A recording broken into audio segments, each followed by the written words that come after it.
Qalabyada kala duwan oo loogu talagalay in wax lagu sawiro marka SketchUp isticmaalayso waxaa ka mid ah qalabka loo yaqaano Line, waxaana laga dhex heli karaa qalabkaas menu-ga kore. Waa sawirkan u eg qalin qori. Klik ku dheh. Markaa rabto inaad qalabkan wax ku sawirto, marka ugu horeysa waxaa suubinaysaa horta kow meela ka bilowda ayaa dooranaysaa. Klik ku dheh.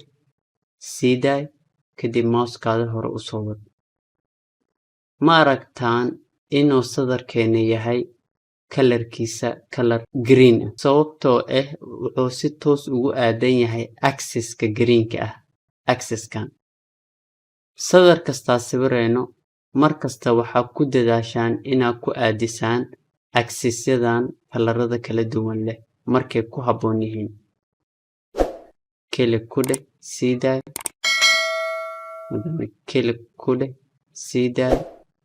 Sadarkan qalinka intaa markasta sidan u jeedi lahayn waxaa suubisaa dhinaca rabtid inaad sadarka u jeedisid ayaa qalinka wax yarsan u jeedi kartaa. Kadibna dhirirkiisa intaa rabto inaad la ekeysiiso waa qoranaysaa.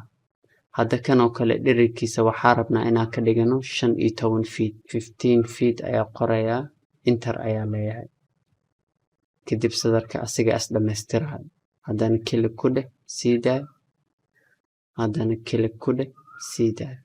Marka qalabkan isticmaal baro si wax loogu sawiro, fahan qaabka u shaqeeyo. Qalabyo kale ayagana way jiraan oo loogu talagalay in wax lagu sawiro, ayagana waa ka hadli doonaa casharada soo socda.